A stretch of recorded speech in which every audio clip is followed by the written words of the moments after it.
Hello, I'm Anthony and welcome back to my channel on being diagnosed with ADHD as an adult. I've decided to record my story from diagnosis onward, and there are three main reasons for this. Number one is I'm in the UK.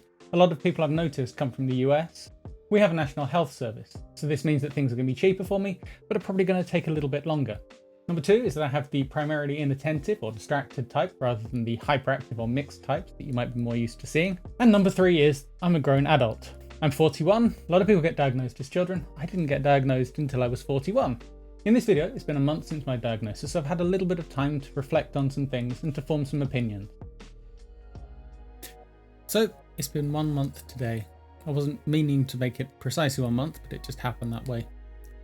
In the past month, nothing much has really happened except for one important thing. They've sent me a blood pressure cuff. Now, this is because at my age, being in my 40s, of course, it's going to be a slightly more risky thing to give me high doses of a stimulant medication. So they just wanted to check, what is my baseline? Do I have a reasonable pulse rate? Do I have a reasonable blood pressure? If either of those are high, it would have been a bad sign if they wanted to give me stimulant medication. As it is, they seem to be fine. So they seem to be moving forward with the idea that they're just going to give me some stimulant medication. In this particular case, I do seem to have a low enough pulse rate and a low enough blood pressure that it shouldn't be a risk to give me stimulants. I am feeling positive about that because over the years there have been some challenges, and with luck, this medication should help just take the edge off them. I don't expect that I'm going to be suddenly better and like everybody else around me, but I do hope it'll take the edge off everything, and hopefully I'll start to focus better, I'll start to pay attention better, I'll actually be able to keep my attention on something for longer, especially when those things don't interest me as much as other stuff might.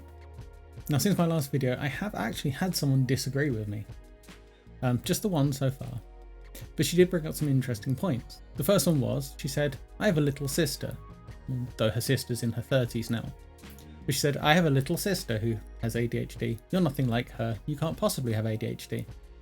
Now, this is an interesting point because ADHD does manifest differently, especially between men and women, boys and girls, and between younger and older people.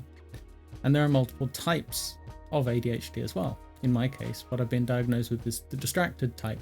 So what you might be used to is the hyperactive type, the people who are really, really wired and really want to be running around in circles. And it's actually like some of the students I've taught. Now, in my case, the distracted type means that I'm not bouncing off the walls, but what I do struggle with is paying attention. This manifests in multiple ways, so if I'm in a meeting that I find a little bit boring, sometimes my mind will wander.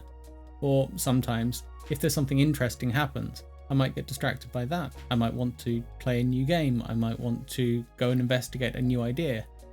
Wikipedia, the YouTube Watch Next algorithm, these things are actually really dangerous for people with ADHD because we see something new, we see something exciting, and we kind of fall down a rabbit hole. So this has happened to me before.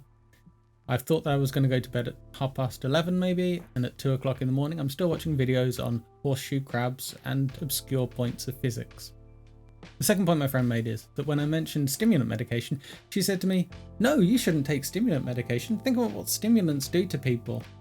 Now, what she didn't seem to understand is that stimulant medication actually has a different effect on the brains of people with ADHD. So if you were given strong stimulants, think about if you've had too much coffee to drink, you might become hyperactive. So, of course, logically, you'd say, why would you give stimulants to someone who's already hyperactive? Well, I'm sure I'll be able to find better videos and hopefully I'll put them into the description below. But a very simple version is this. An ADHD brain doesn't have enough dopamine. Dopamine is one of the drugs that stimulant medication causes our brains to create more of. Since we don't have dopamine, we look for more dopamine. So those distracted behaviors, those looking for exciting things, Facebook games, or just being distracted by interesting videos, especially cat videos, they give us dopamine. Our brains need the dopamine so badly that they're actually distracting us. Anytime we can get dopamine, we'll go chase that.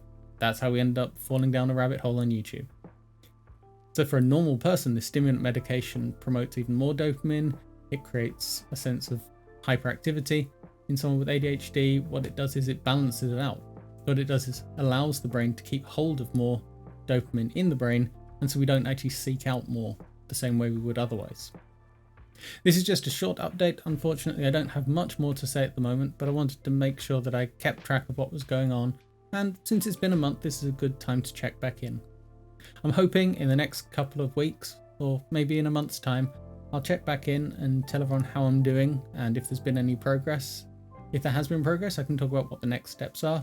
If there hasn't been any progress, maybe I can just talk about what I'm feeling and how the whole process is affecting me. Thank you for watching. If you found this entertaining or you found this educational, I'd really love it if you'd hit like and subscribe. Maybe you could even leave a comment too. That'll tell the YouTube algorithm that what I'm doing here is useful and show it to more people. So I hope to see you next week. I don't really know what I'm going to be talking about next week, but this will be exciting for all of us, I'm sure. Thanks. Bye.